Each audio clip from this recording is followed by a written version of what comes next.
Right, so listen, Cesc Fabregas, obviously the name needs no introduction. Absolute legend. Cesc, how are you? And thanks for coming on the boot room. Thank you, Darren. It's a pleasure to be here. So how you been? How's pre-season? I know you're obviously Monaco pre-season. How's it going? Well, it's hard, like every preseason, it's tough. It's about getting fit, getting ready for a long season. We qualified for the Champions League, but not completely because we need still to play a qualifier. So that's why we started also a bit earlier to be ready for it.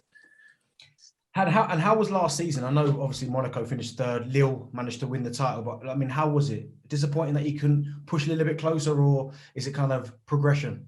No, exactly the opposite. I think it was a fantastic season for us. We have a very, very young team, a lot of new players. Considering when I first came here 2 years ago, the situation where the team was, nearly to relegation. So, we managed to build up and to get better and better. So we have to say that qualifying for Europe again, it's a big plus. I mean, seeing Lille obviously dethrone PSG last season, does it give you hope going into this new season that maybe you can make that extra step and go a little bit further? Well, this is always the belief. I mean, we always want to do better, to win things, but we obviously know that where the money, where the quality, where the talent is, it's at PSG. I mean, normally, most of the times they should win it, but like you can see in the last 5 years, I think Monaco won it 5 6 years ago, and now Lille, so they only won out of the last five. So there is a chance, there is a possibility, the 100%, but they have a squad really, really, really top.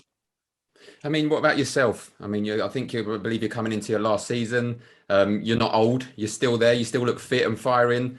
What's left for you? How long have you got in the tank? I don't know. I don't know yet. The good thing about what I feel is that mentally I feel really good. I feel young. Like I think being surrounded with so many young players helps me as well. To feel alive, to feel good, to feel so much connected to the game.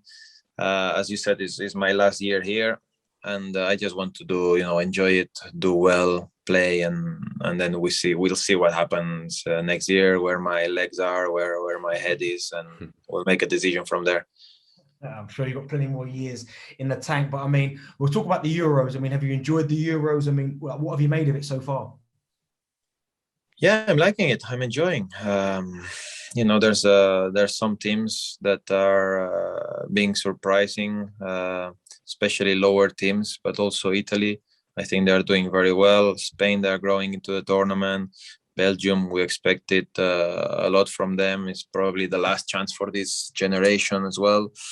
So disappointments like France, like Holland. So yeah, it's being entertaining. Lots of goals lately, good games, extra times, so dramatic moments. So that's what we like.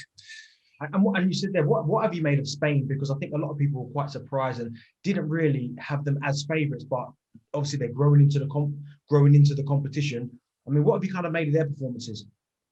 Well, I was always positive, to be fair, because if you really look at every squad, there is not, I don't think it's like before. Before you used to see like these top squads with big names here.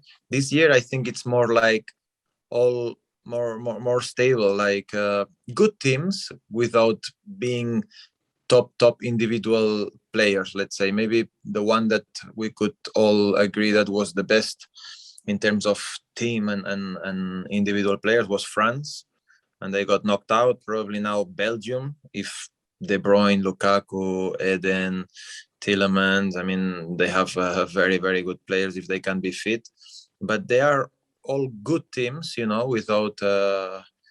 without being super in terms of individual quality. So I'm liking it. Spain are progressing. You could see that we are playing well, but we are not scoring many goals. We were not being like decisive in key moments. We were conceding a little bit too much against lower teams. But this is tournaments that if you are not ready, you can pay for it. And hopefully, we learned from some mistakes. And I think now we are one of the favorites. What have you made of? I mean, you spoke about Spain in their squad, but someone who's really impressed is Pedri. I mean, what have you made of his performances? Yeah, I mean, he started a bit slow, but again, like the team, he's growing into a tournament. He played a fantastic season for Barcelona. He's only 18. I mean, we cannot forget that. He's a special talent. I think he'll be a superstar in the near future. But what I like is the confidence that he's got. He is always asking for the ball. Okay, sometimes can be better. Sometimes he can do other or make other decisions. But I believe that he's showing always for the ball. He wants the ball. He in difficult moments he's there to be available, and this is what I like, his personality. I mean, Cesc, you've played obviously at the highest level for many, many years. 2 European Championships, 1 World Cup. We're coming to the quarterfinal stage now. What is needed in the team? Is it mentality? Is it talent? Is it fitness? What's needed to go that extra step? I think there's a little bit of everything, to be honest. You need a little bit of experience, but of course there is a lot of new generations in teams like Italy, like even Spain. Players that most of them they haven't played in situations like that.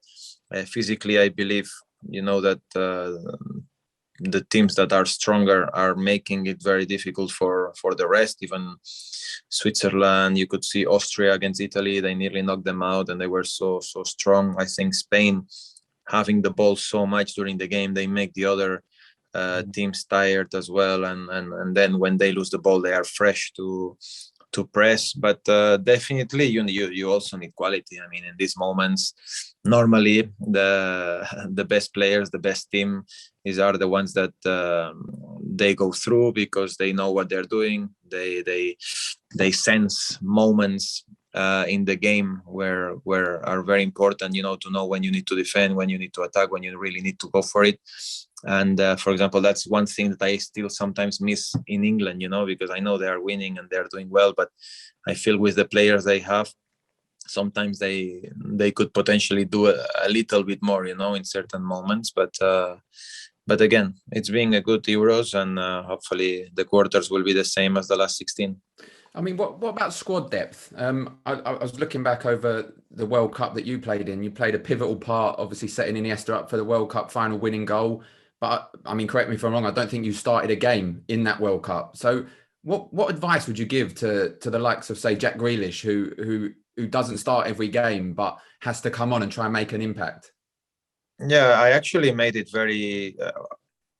I broke my leg playing against Barcelona in the Champions League, so I was very tight on time, to be honest. But thankfully, the manager believed in me a lot, and he included me, and it was the best experience that I ever lived as a football player. But yeah, one thing that I experienced also in 2008, where I started on the bench actually, and then I ended up playing. But it's so important, the bench players, because in that period of the season, you guys know you are tired. The legs sometimes they don't get where they do at the beginning of the season, and when you have fresh players that come in with intensity, with quality, and the other teams are a little bit more tired, where they lose that little second that is so important in football, they can make such a difference. And I experienced it myself in my own skin, and I believe bench players, and I think I mentioned it